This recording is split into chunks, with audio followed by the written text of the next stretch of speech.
Well, hey, everybody. Chris Hewitt's here, coming at you from Omaha. Are you able to hear me coming through this? Anyone over there in the chat, holler at us. Perfect. Were you all able to hear the music? Awesome. I was super duper bummed last week. I actually played this little video, sort of showing you all how Phileena sort of keeps me alert during meditation practice, and didn't realize that the audio on the video was not playing. So we're gonna go ahead and sort of tee that one up again for y'all. But just wanted to thank everybody for joining us again. As you know, our Wednesday meditation sits that we usually host here in Omaha are no longer being held in person, and sort of bring in guided meditation and I don't know, Phileena, if this is like street legal to say, but sort of like group spiritual direction in terms of a conversation at the end of that. And so we're glad you're joining us. And I mean that, like I mentioned this last time, I am completely zoomed out, like, and I'm not zoomy enough to be like super zoomy cool and super zoomy awesome, but man, I just hit Zoom fatigue. And so that you're showing up is great. So thank you for being here. Today, I think we're gonna try to work a little bit with our grief. And as we do this with contemplative practice and as Phileena guides us through some meditations, hopefully that can open up something in a lot of us that needs to be dealt with. I mentioned this on a couple of these, but it's like, you know, I would say in general, I don't really know what to think about my feelings. I'm not very good. I mean, even that, like throwing my feelings in air bunnies, I'm not very good at working with my own sadness. But I think over these past few weeks, grief has been the most honest emotion, and there's just something about it that sort of connects me to my humanity, and I think it's connecting us to one another. And so if you can grab something to write with, Phileena's going to actually sort of ask us to name some of our grief, and if there's a way that you can scribble some of these things down, I think it'll be really helpful. Before you do that, I am going to go back to the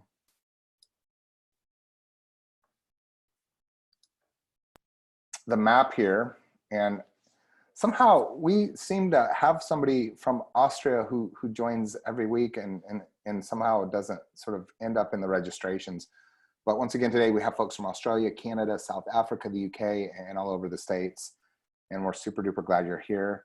Now, this is the film that I tried to show last week, and please holler if there's no audio that shows up, because you gotta listen to this. And like I said, it's not exactly sort of Phileena's pedagogy of teaching meditation, but it sometimes feels a little bit like it. Monks spend much of their day in meditation and rarely sleep more than 4 hours a night.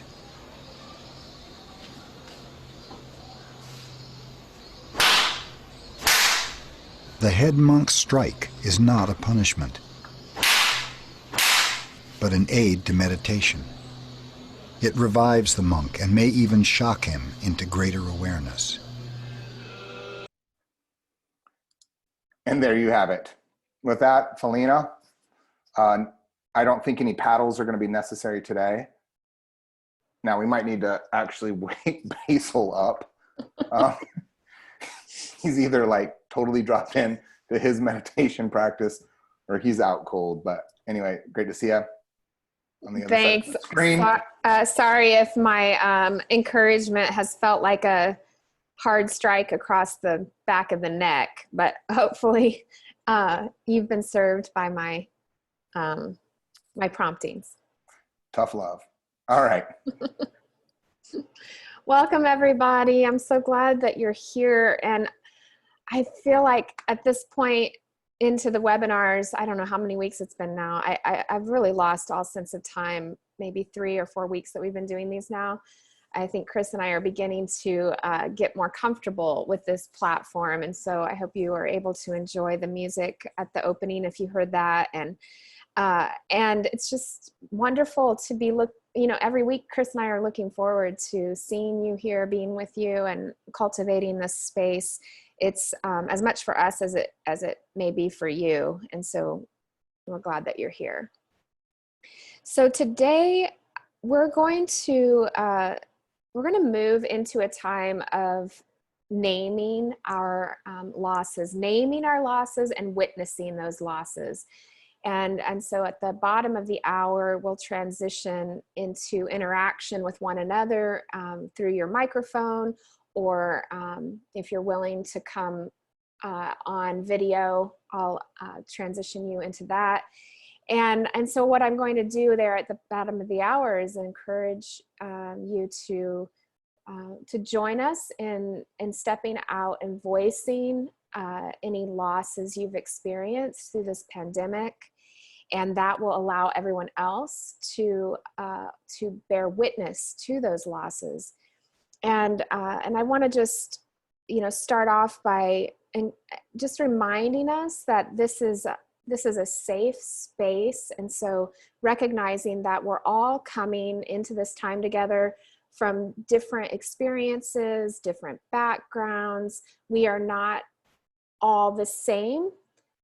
Yet we all share a common ground of loss, and this pandemic is affecting all of us. And so just to be aware that this is a diverse community, and to do what you can to check yourself in how you're relating to one another and what they may share through chat or through the microphone and video.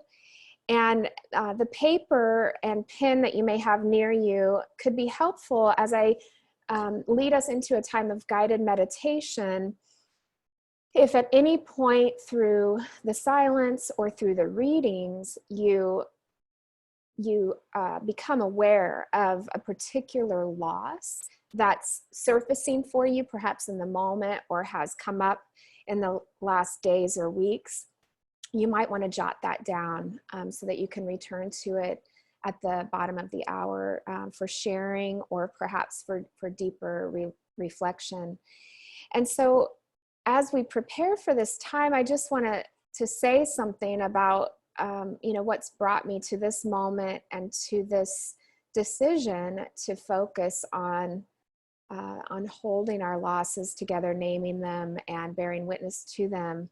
It became evident to me perhaps a week or two ago that that I was dealing with grief, and it kind of caught me by surprise. I didn't have the language to name it as grief in the immediacy, but what I have realized as I've been giving myself permission to dial back from some of my work responsibilities to allow space for my own tending of my soul and my body, my mind, I've realized that not only has this pandemic shaken the ground of my reality and what I've come to expect from life as I've known it, but it is also kind of, as a ground has shaken up, it's broken open for me other areas in my life that were not grieved, or were not grieved fully, and they're demanding my attention. And it's been a lot to really consider and to be with. And so today I'm going to share with you some various readings that I have found helpful in my own processing of the impact of this pandemic in my own life. So with that, would you come into your seat in a mindful way? So just making any adjustments so that you can prepare to be still for the next 10 minutes, 10, 15 minutes, something like that. We'll see how this goes. As you are settling in, be conscious of having an erect spine if that's okay for you. You may be laying down, which is fine. You just want to allow yourself to be relaxed and alert. You might like to roll the shoulders back as a way of opening and supporting the heart. And so notice yourself now at once grounded to the earth, and lifting up to the sky. So notice, if you can, that one line of energy at the base of the tailbone and the crown of the head, at once grounded and lifted.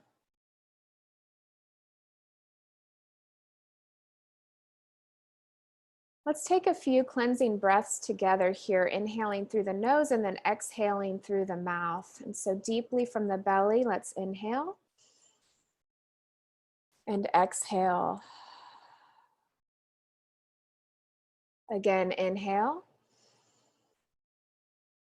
exhale. Once more, inhale, exhale completely.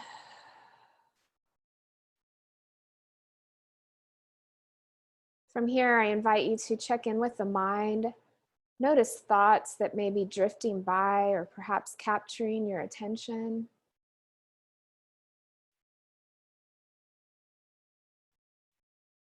So just allowing yourself to get a little distance from your thoughts so that you can observe them. Just noticing, I'm thinking this, I'm thinking that. And notice how your thoughts come and go. Ever changing.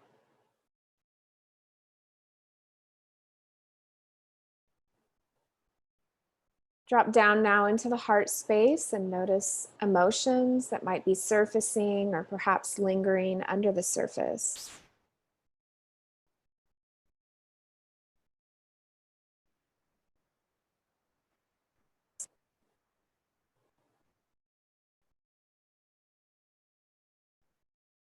Allowing yourself to be that mildly distant observer, notice that your emotions also come and go.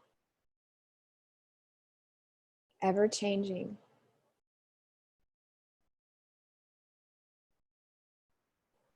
And now drop down into the belly center. Notice sensations. Notice sensations on the surface of the body as well as inside the body.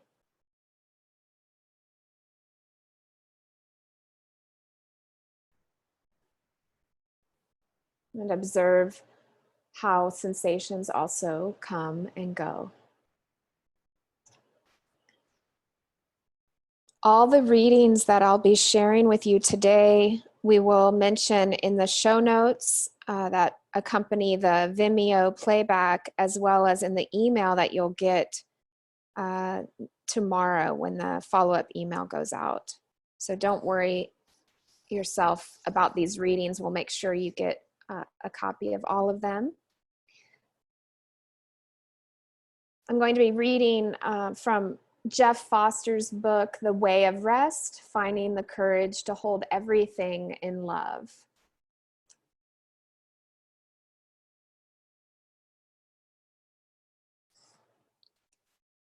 This reading is called Stop. Whatever is happening in the circumstances of your life, stop, just for a moment. Bring your attention toward the here and now. Let the moment become fascinating. Gently begin to acknowledge what is actually happening where you are. Come out of your conclusions about life, your dreams, about past and future, and begin to notice the sensations, feelings, thoughts that are present right here and right now. Let your present experience, sights, sounds, smells, become the most curious dance in all the universe. You are seeing, tasting, touching, hearing the world as if for the first time. This is your Garden of Eden, your messy, intense, joyous, and heartbreaking Garden of Eden, and you are awake to it at last. Stop trying to figure everything out. Give in, give up, give all to the moment's embrace. Fall into not knowing.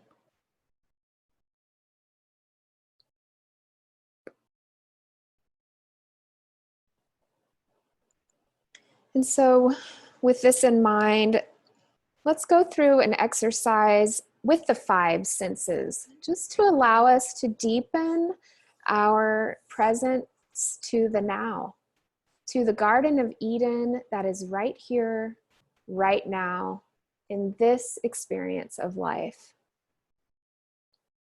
And so first we'll start with the sense of sight.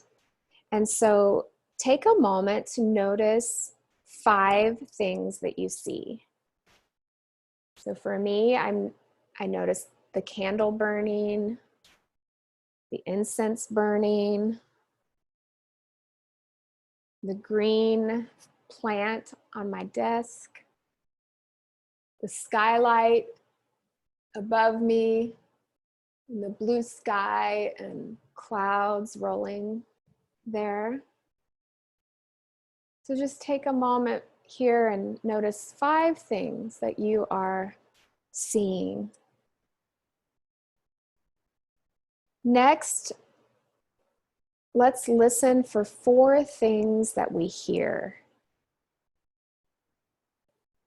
So I hear the fan.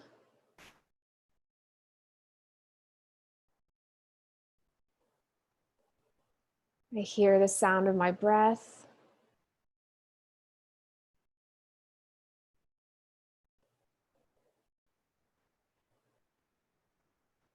I hear the silence.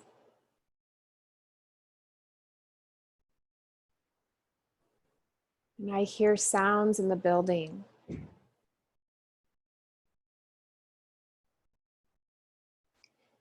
Next, we'll consider the sense of touch by noticing 3 things that we feel.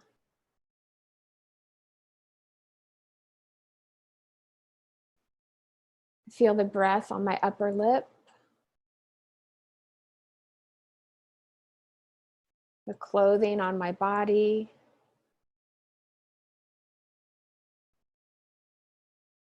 and my legs folded beneath me.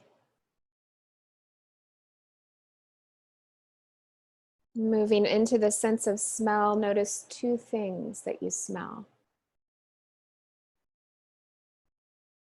I smell incense.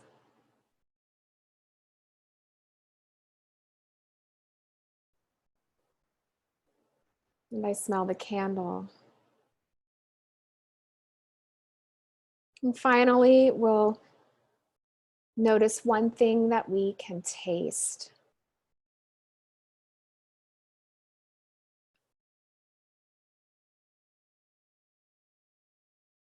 So I taste the remnants of chocolate that I snacked on earlier, which makes me incredibly grateful for dark chocolate, especially in these times. Now notice your breath as it moves in and down, up and out.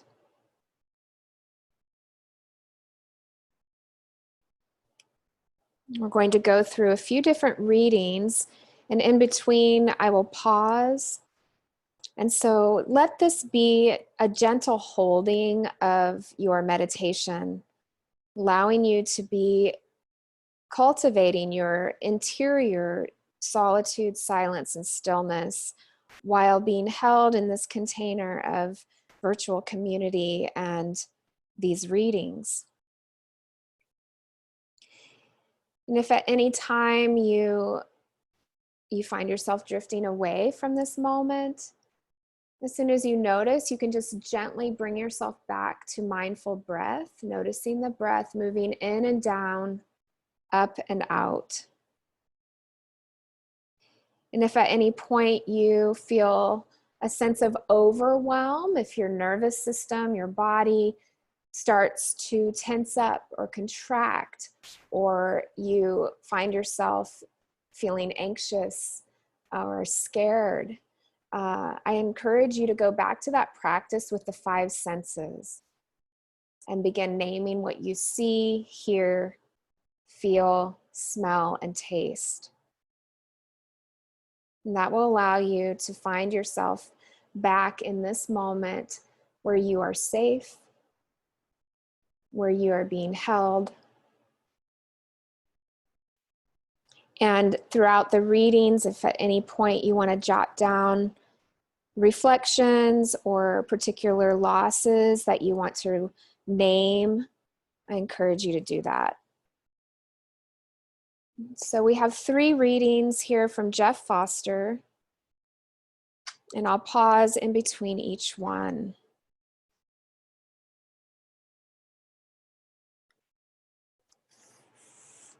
These are 3 readings from his reflection titled, "This Moment, Friend, This Moment." I know that sometimes it feels like everything's falling apart, and even the most beautiful spiritual words sound like meaningless, flowery, new age drivel. We lose everything we thought defined us or made us happy, everything that seemed to matter to us, and it feels like we will never recover. We are left in total despair, disappointment, disillusionment. It seems like the end, with no hope of recovery. Yet in life, there are no true endings, only transformations, new beginnings emerging from rubble. Old dreams die, the false falls away, which can be excruciatingly painful, of course. Destruction, breakdowns, disruptions, shocks, and losses often feel like enemies, but always contain seeds of the new, and sometimes it just takes time to recover. This devastation you are going through, this crucifixion of dreams you feel, is an opportunity to let go of every single idea you've ever had of how your life was supposed to be. All those cherished dreams that were simply false, yet beautiful and useful at the same time. The invitation today is to be present to your life, to wake up to it, to turn toward this immediacy, to dignify what is actually happening where you are. If there is loneliness visiting you here and now, do not turn away. If there is fear, do not push it away or try to escape. If there is frustration, anxiety, or just a quiet sense of hopelessness moving in you, do not reject these energies. They just want to be felt now. They are not wrong. They are your lost children, orphans of awakening, and just want to move and be felt. Sometimes life brings us to our knees so that we will feel everything we've been running away from all our lives. And yes, the meeting may hurt, but perhaps feeling the hurt is the beginning of healing, not the ending of it.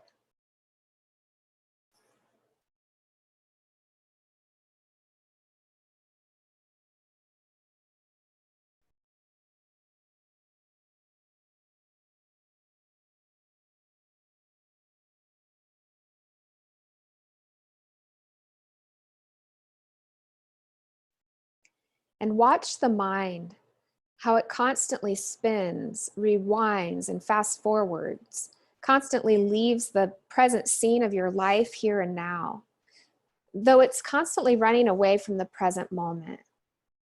It goes into memory of how good things were before, of how wonderful your life used to be, and it longs to return there, and it feels unable to, and despair results, regret, longing, homesickness. And it fast forwards into the future, imagining all kinds of scenarios, many dark and scary, some hopeful, but still far. It takes you into regions way beyond your control, and both movements into past and future disconnect you from where you are now, which is all there is. They take you away from your only point of power, this moment. This moment is all there is. This breath, these sensations, present sounds, smells, tastes, textures, present beating of the heart, the feeling of your backside on the chair, a little bird singing on the tree outside, the buzz of the television over there, a feeling of contraction in the chest, tenderness in the throat. This is a call to radical, radical simplicity. to honoring the not knowing, to admitting humility in the face of life. Without the story of past and future, can you really know what your life has gone wrong? For that is the belief at the core of everything, isn't it? That your life has gone wrong, that the me has failed somehow, that the universe is cruel and somehow against you. It's an intelligent conclusion to make, yes. I won't judge you for it. But perhaps it's not the truth. Perhaps the mind doesn't know the bigger picture.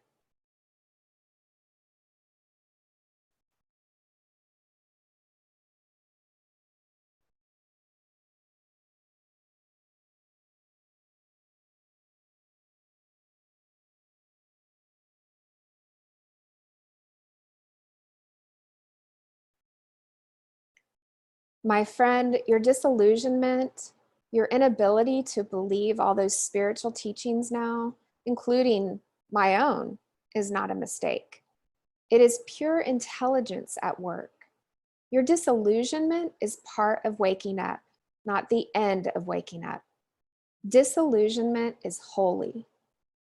You have been given an invitation to a deeper awakening than you ever thought possible.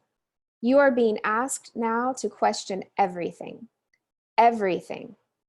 including all those cherished spiritual teachings that once held so much value. You are being called to find your own authority, to let go of all those outdated ideas about what life should be like. You are being invited to let go of everything secondhand, everything old, everything received from parents, teachers, gurus, the media, everything in memory, everything in thought, and be present to life, raw and naked. Sometimes we have to lose everything to remember our humility, that we are not in control, and that each moment is full of wonder and dances in uncertainty. You are on a path of devastation now. It was exactly what Jesus was teaching and living. This is not the end for you. It is the beginning of a new and different life, a new way of moving in the world, however hard that is to see. It is a time of renewal, of slowing down, of discovering the abundance contained within the nothingness, a time to be kinder to yourself.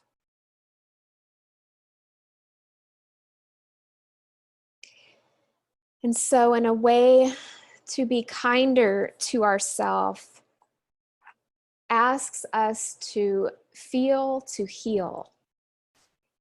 And this is why I wanted to invite us to name and witness our losses. I've been reading a book by Francis Weller called The Wild Edge of Sorrow: Rituals of Renewal and the Sacred Work of Grief. And I want to read a few of his words as a way of now transitioning us into this segment in our time together where we will name our losses and bear witness to one another's losses.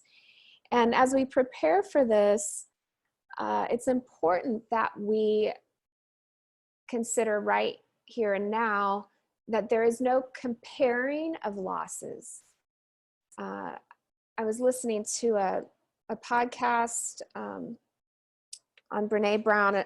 A number of folks have recommended it to me. Is it David Kessler, I think is his name? And what was it he said that was so good? So many things, but one of the things I think it was that he said is that that the greatest loss is your loss.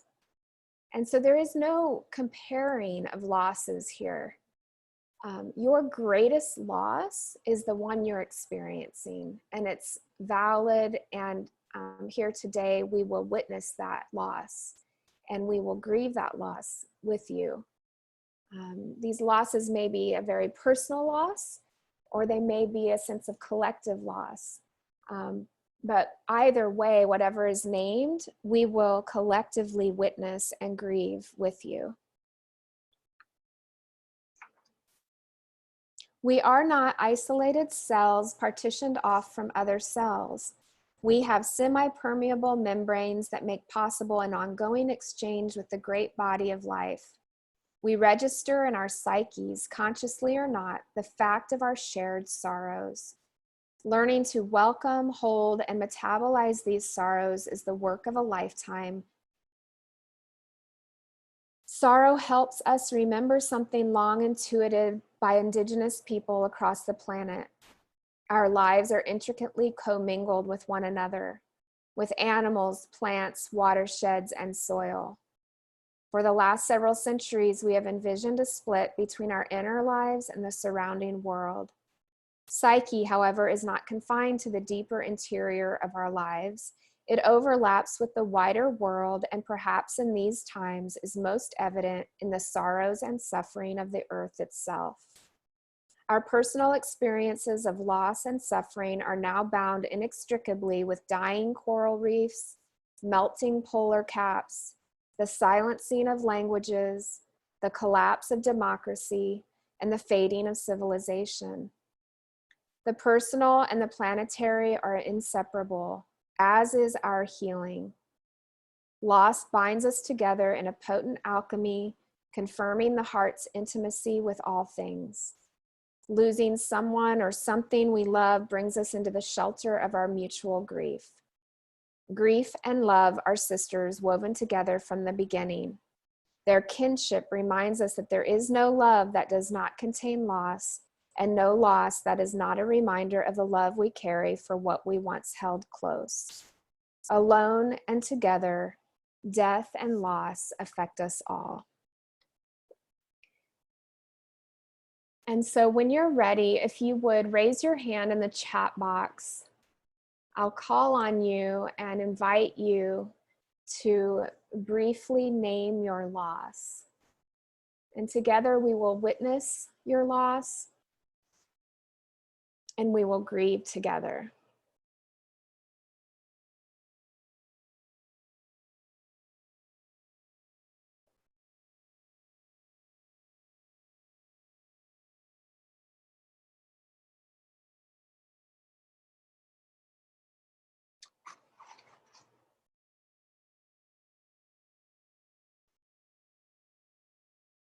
Hey there, Elizabeth. Can you hear me? Yes, I can. Can I move you over into the video? Absolutely. Okay, here we go. I think I removed.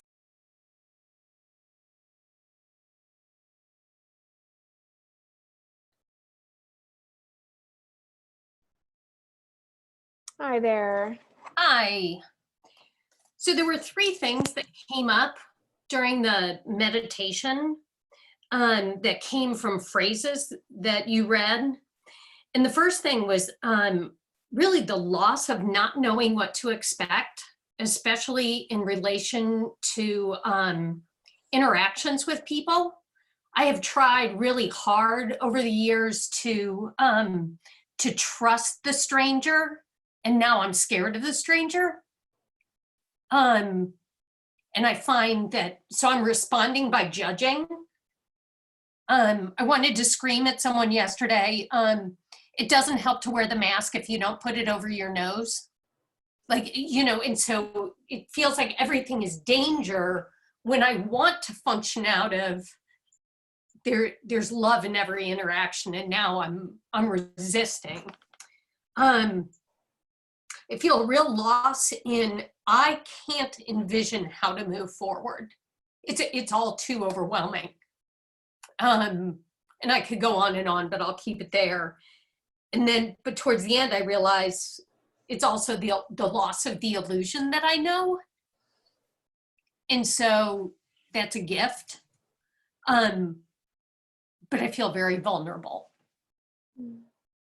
Thank you, Elizabeth, for stating that. Would you mind to just stay there on the video for a moment as we all collectively witness the grief, the losses that you've named, the grief that you're dealing with, and together we will acknowledge that, because what you're naming isn't just your loss, but it touches on our own experiences We feel that. And so as we witness your loss, I'm going to sound the sound of the bowl and we'll transition to the next person, okay? Thank you.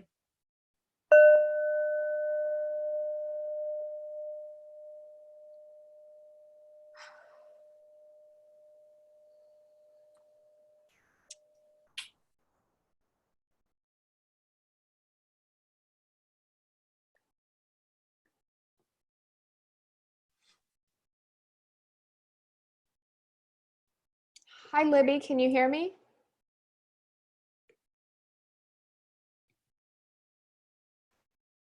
Hi, Libby, can you hear me? Yes, I can. Can you hear me now? Yes, I can. May I bring you into video? Yes, of course. Okay, here we go. I'm going to promote you to panelist.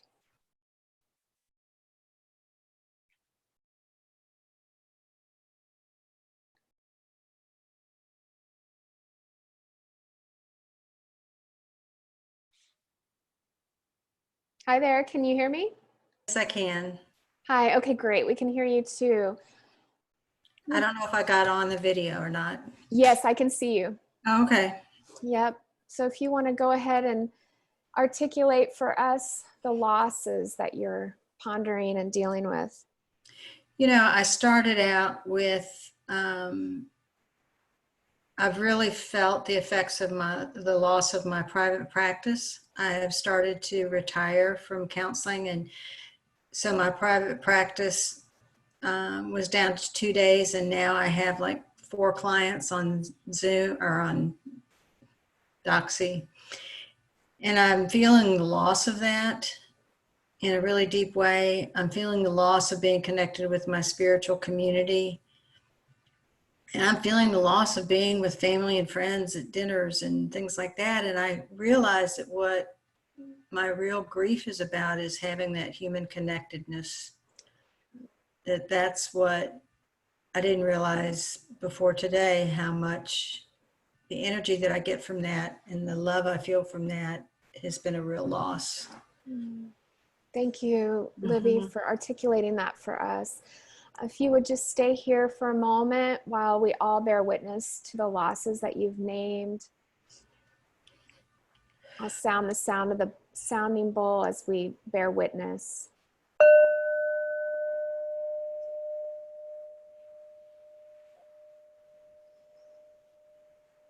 Thank you. Thank you.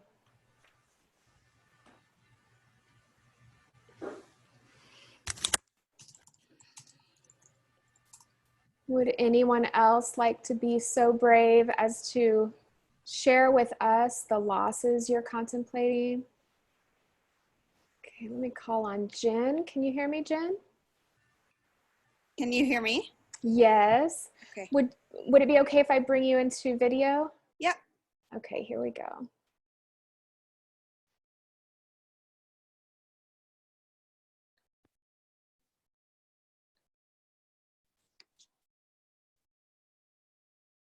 Hi, Jen. Good to see you. See you too.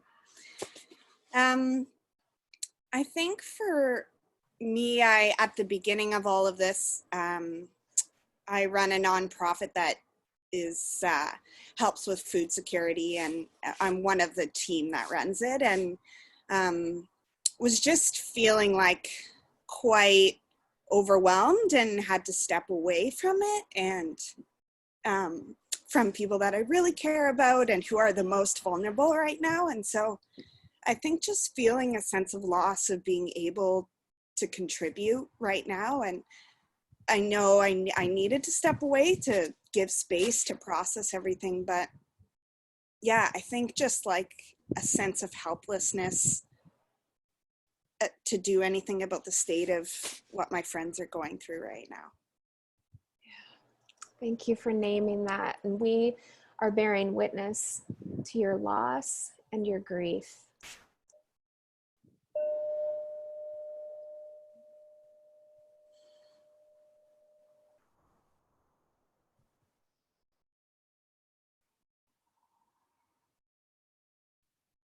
Thank you, Jen.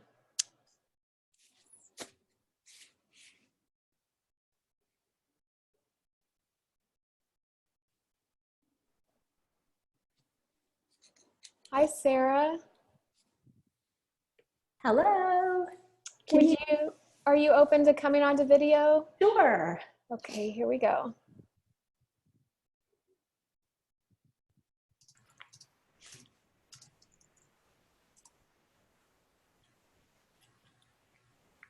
Hi, Sarah. It's so nice to see you. Hey there.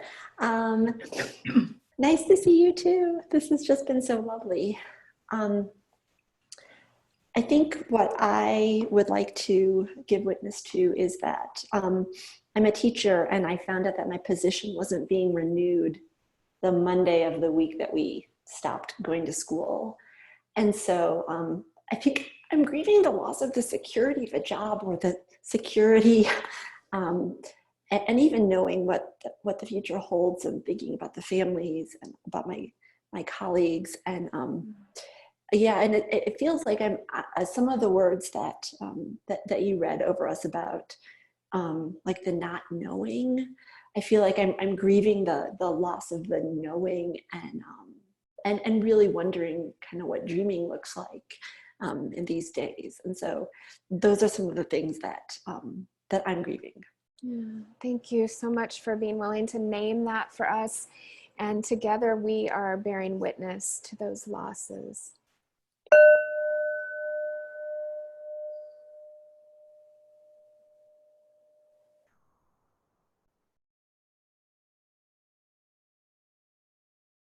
Thank you.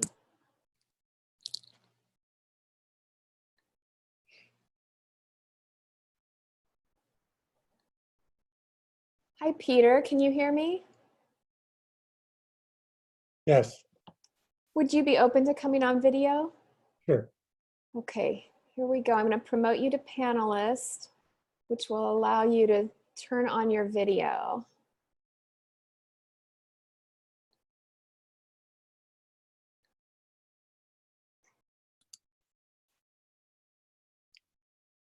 Hi there. Hi. Thanks for joining us today. Well, thank you. I want to kind of bear witness to the loss of being with my children and my grandchildren who are on the other side of the country. And normally by this time of year, I would see them would have seen them at least twice, once at Easter and then another time. We're all very close, and we're all feeling the loss of being together. My younger daughter, who is 40, I had a lengthy conversation with her this morning, and she's subject to depression at times. And she just said, "Dad, I just wish you were here." And, there's nothing I can do. I mean, I would get in the car and I would drive there. But, there's just no way to know whether you have this virus or you're carrying it, or, you're bringing it into somebody's home. It's horrendous. It's so, it keeps us so separate. We've done video chats and things, but it's not the same as being there and holding somebody in your arms and hugging them, and the kids and the grandkids. And so that's what I'm grieving the loss of. Yeah, I know that you are not alone in that grief and that loss. Thank you for naming it for us. And together we bear witness to your loss and your grief. Thank you.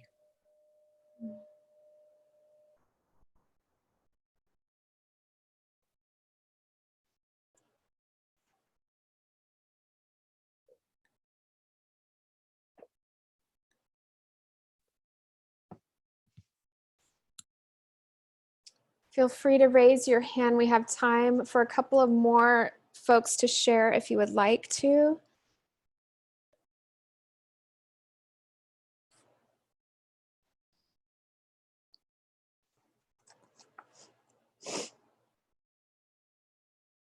Hi there, Lynn. Hello. Are you open to coming on video? Sure. Okay.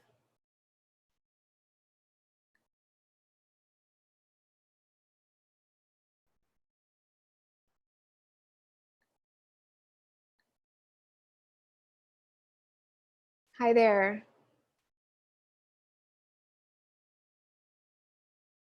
Feel free to share with us when you're ready, as you name the losses that you're noticing.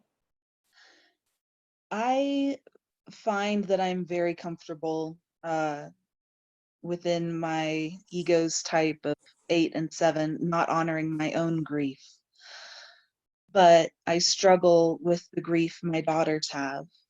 We're military. We found out that we're going to have, or probably are going to be moving. And we found this out about the week after they had shut down the schools. And we know now that the girls' school will not go back in session this school year. So they will not have that chance to be with their friends and their teachers and get their yearbook signed and all of those little things that are so important, because this is my kindergartner's first year and I have a second grader. And my heart breaks for them in ways that I don't allow myself to feel grief. Thank you for naming that. I know you're not alone with the grief, feeling the grief and loss that our children are facing. So thank you for naming that. We bear witness with you to these losses.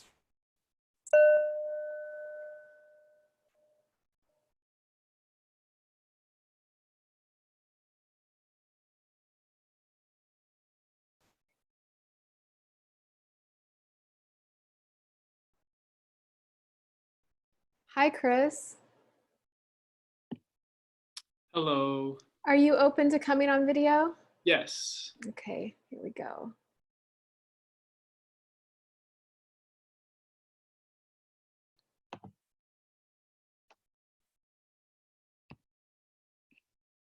Hi, it's good to see you. You. Yeah, And so I'm graduating college here in a couple of weeks, and it was supposed to be a really special time when my family from California would come out to Missouri and meet all the people that are so important to me, um, and just have this special moment together where they get to see a place that I've been really transformed in, um, and they're not going to have that anymore, and so that's a really big bummer. And so I'm grieving that, being present to that. yeah, thank you so much. I certainly know you're not alone in this experience, and it is a very valid loss, and we share with you that grief, bearing witness to it now. Thank you.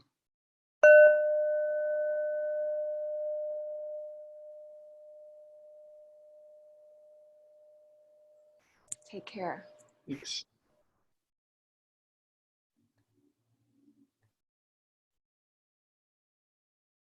Hi, Brandy. Hi, Are you open to coming on video? I am. Okay, here we go.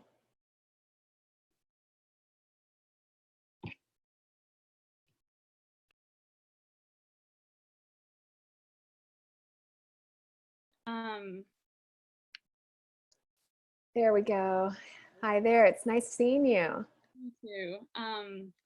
I I resonate with what Chris just said. I'm a college professor, and I think I've been grieving, watching my students just flounder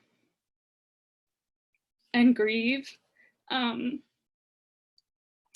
along with that, I think I'm wondering about and grieving my own loss of being a person who knows how I make meaning sort of in the world. And I feel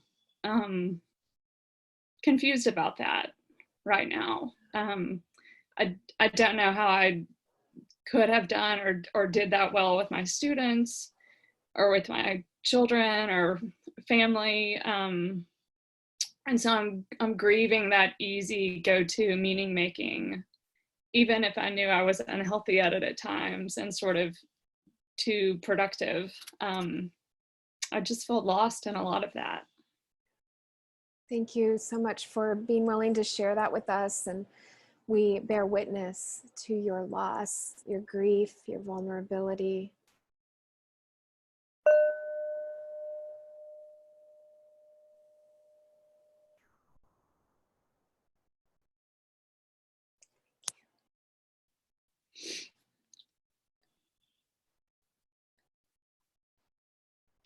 Okay, we're going to make time for the last two folks who've raised their hands here, Lori and Tara. So I'll call on Lori now. Hi, Lori, can you hear me? Yes, I can. Hi, are you willing to come on video? Sure. Okay, here we go.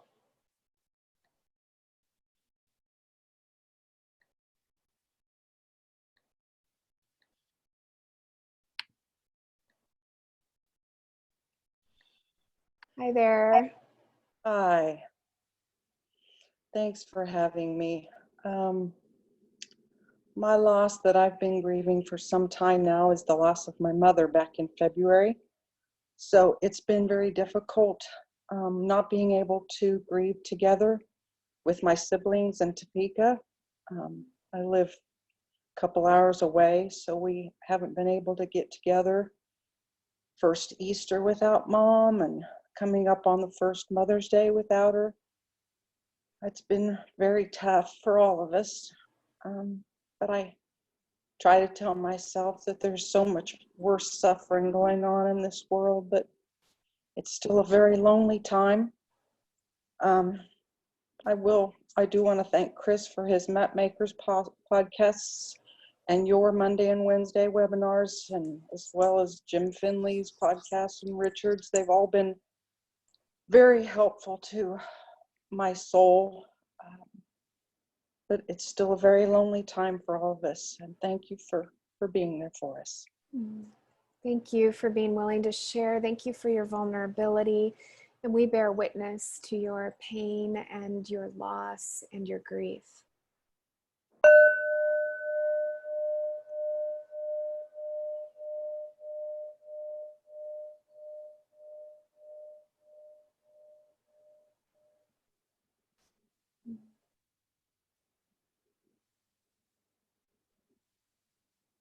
I'm going to call on Tara here next, and I just want to put a word out. I saw Christina Meha was on here and then may have gotten disconnected. Christina, if you're still with us, if you raise your hand, I'd like to call on you last.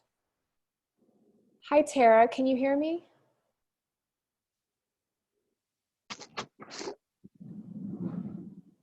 Hi, Tara, can you hear me? Yes. Are you willing to come on video? Sure. Okay.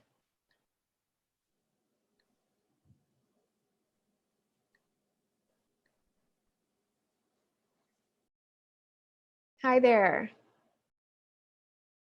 Oh, I think you need to unmic. Let's see if we can, or I mean, unmute. There we go. Okay. Yeah, hi. Hi. So the emotion that kind of came up for me at the beginning was frustration. I just feel very frustrated, and I have 3 young kids, 5, 7, and 8, 3 daughters, and I homeschool anyway, but I'm part of a lot of like co-ops, and the girls are in like a hybrid program where they go to school twice a week, and I think I'm like an extreme extrovert, and I think well, my friend dropped this shirt off. It says, "As strong as the woman next to you." I got it in the mail yesterday, and I think like I'm just really grieving being with like other women, especially I think with this whole homeschool at home, and I find myself getting really frustrated with my girls, and what I think is coming up more for me is even like just the grief or loss of maybe like how I felt as a child, and then like projecting that onto my girls. So then I just experienced shame. And I'm also turning 40 a week from today, and I think it's really starting to hit me. I had something big planned, and now I just feel like a loss of being able to celebrate with just really close people in my life that I value. Thank you. Thanks for letting me share. Thank you for being willing. Thank you for your vulnerability.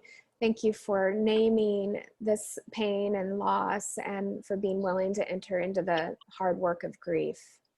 Thanks. We bear witness with you.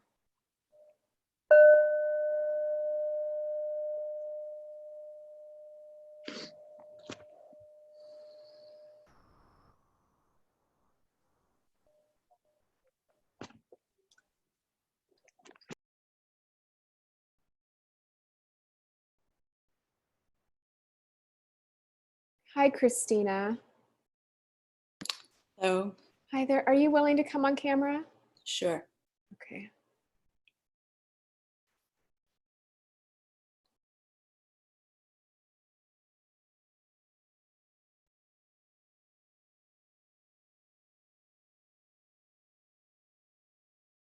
I think you might need to unmute your microphone. Okay. There you go. All right. Hi. Let me get rid of that background. I was playing a joke on some friends before. It's good to see you. Nice to see you. Well, the word that came to mind was homesick, because I still live in the same community that I did when I got divorced 4 years ago. So I didn't think I was going to find myself alone at a time like this.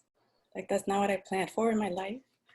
And although I'm happy in so many ways, I do miss like having my kids close by. Like, my daughter's in California and my son's with his dad. And like little things like making dinners. Like, I don't want to cook by myself, for myself. You know, little things like that that just, you know, it's been 4 years. I should be over it, but I am kind of missing home. And I can't go to Colombia, where I'm from. That's where my family's at. So I just feel like I'm alone at this, and I have a lot of really good things, but I'm just missing my home, like my kids, that safety of like being with the people you love. Yes. Thank you for taking time to name that. And I know you're not alone in this experience of loss and grief, and we bear witness with you. Thank you so much.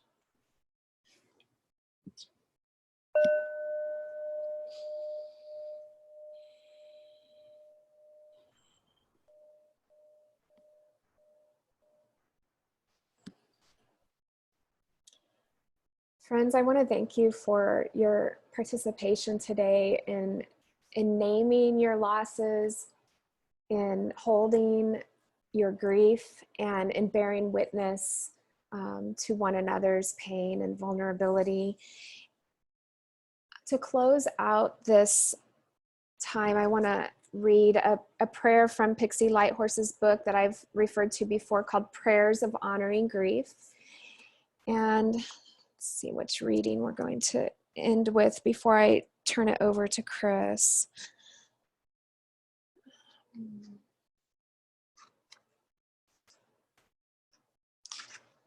think we'll end with honoring ceremony.